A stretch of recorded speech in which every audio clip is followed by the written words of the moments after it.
Hello বন্ধুরা, তোমার সকলকে স্বাগতম তোমাদের চ্যানেল WB প্রাইভেট টিউশনে। তো আজকের এই ভিডিওতে আমরা দশম শ্রেণীর ভূগোল বিষয় প্রথম ইউনিট টেস্টের একটি স্কুলের প্রশ্নপত্র নিয়ে আজকের এই ভিডিওতে আলোচনা করব। তো চলো ভিডিও শুরু করা যাক। দেখো, স্কুলের নাম হচ্ছে Kolora high school HS, first unit test 2024। Full marks হচ্ছে 40 আর সময় হচ্ছে টাইম হচ্ছে 1 ঘন্টা 30 মিনিট। ক্লাস 10, সাবজেক্ট হচ্ছে জিওগ্রাফি ভূগোল। বিভাগ ক, একের দাগের বলছে বিকল্প থেকে সঠিক উত্তর নির্বাচন করে লেখো। কয়েকটা লবণযুক্ত শিলাস্তরের উপর নদীর প্রধান ক্ষয়ক্রিয়া হলো। নেক্সট প্রশ্ন বলছে কয়েকটা সাহারা মরুভূমি লবণাক্ত হ্রদগুলি হলো।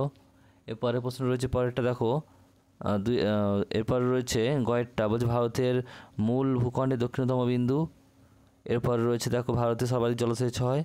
নেক্সট প্রশ্ন বলছে ভারত পাকিস্তানের সীমারেখা হলো। এরপরে প্রশ্ন রয়েছে দেখো বিভাগ খ, শুদ্ধ অশুদ্ধ লিখতে হবে। বালখান বালিয়াড়ি থেকে শিব বালিয়াড়ি সৃষ্টি হয়। নেক্সট রয়েছে জলপ্রপাতের পাদদেশে মন্থকূপ সৃষ্টি হয়। সমুদ্রে ভাসমান বরফের স্তূপকে হিমশৈল বলে। শিবালিক পর্বতের পাদদেশে নুড়ি, পলি ও বালি গঠিত হয়ে মৃত্তিকা পেট তৈরি করে। দামোদর উপত্যকা পরিকল্পনা DBC আমেরিকা যুক্তরাষ্ট্রের বলছে টেন্সি ভ্যালি অথরিটি অনুসরণে তৈরি হয়েছে। শ্রীলঙ্কা ভারতের সীমানা সংযুক্ত একটি প্রতিবেশী রাষ্ট্র। দুয়েরটা কী বলছে দেখে নাও, যে উপযুক্ত শব্দবস্তি শূন্যস্থান পূরণ করো। একেরটা আবহবিকার ও ক্ষয়কার্যের ফলে সৃষ্ট ভূমিরূপগুলির পরিবর্তন হওয়ার প্রক্রিয়াকে ড্যাশ বলে। নেক্সট প্রশ্ন রয়েছে দেখো, নীল নদের বদ্বীপ ড্যাশ আকৃতির। দেবপ্রয়াগে ভাগীরথী ও ড্যাশ নদী মিলনে গঙ্গা নদীর সৃষ্টি হয়েছে। নেক্সট প্রশ্ন রয়েছে দেখো, দক্ষিণ ভারতের সর্বোচ্চ শৃঙ্গ হলো ড্যাশ। প্রতিবেশী দেশগুলির মধ্যে ড্যাশ দেশের সাথে ভারতের সীমারেখার দৈর্ঘ্য সবচেয়ে বেশি। এরপর রয়েছে দেখো একটি ও দুটি শব্দ উত্তর দাও। 3 নাম্বার, এক করে মোট 3টি, 1 করে 3 নাম্বার। কয়েকটা বলছে যে উচ্চভূমি নদী দুটির ব্যবস্থাকে পৃথক করে তাকে কী বলে? সুন্দরবনে কোন দ্বীপ বিশ্ব উষ্ণায়নের প্রভাবে সম্পূর্ণ নিমজ্জিত হয়েছে? নেক্সট হচ্ছে পরের প্রশ্ন দেখো কী বলছে, পৃথিবীর বৃহত্তম উপত্যকা হিমবাহের নাম কি? নেক্সট প্রশ্ন ঘয়েরটা বলছে দেখো ভারতের বৃহত্তম নদী দ্বীপের নাম কি? নেক্সট প্রশ্ন ভারতের বৃহত্তম সেচ খালের নাম কি? এরপর রয়েছে দেখো 2.4 আর 2.4 বাম দিক ডান দিক মেলাও। বাম দিকে রয়েছে কৃষ্ণার উপনদী রয়েছে ব্যাগন্ড, ভেম্বানাদ আর সর্দার সরোবর। আর ডান দিকে রয়েছে কেরল, নর্মদা নদী, তুঙ্গভদ্রা আর বালিয়াড়ি।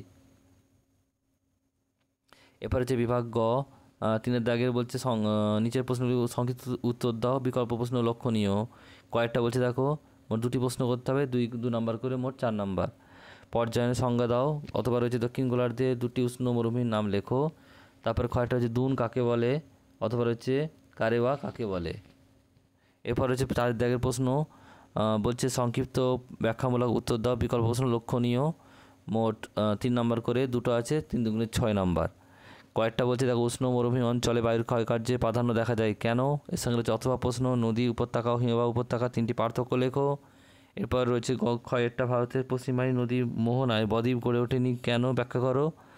আর অথবা প্রশ্ন রয়েছে এর সঙ্গে দেখো ভাঙর ও খাদারের মধ্যে পার্থক্য লেখো। এরপর বিভাগ উয়া বলছে দেখো মোট যে কোনো 2টি প্রশ্ন উত্তর দাও, 5 করে মোট 10 নাম্বার। কয়েকটা বলছে হিমবাহ ও জলধারার মিলিত সঞ্চয় কার্যের ফলে সৃষ্ট প্রধান ভূমিরূপগুলি চিত্রসহ বিবরণ দাও। অথবা প্রশ্ন বলছে গঙ্গা, পদ্মা, মেঘনার বদ্বীপ সক্রিয় অংশে সুন্দরবনের উপর পৃথিবীব্যাপী জলবায়ু পরিবর্তনের প্রভাব আলোচনা করো।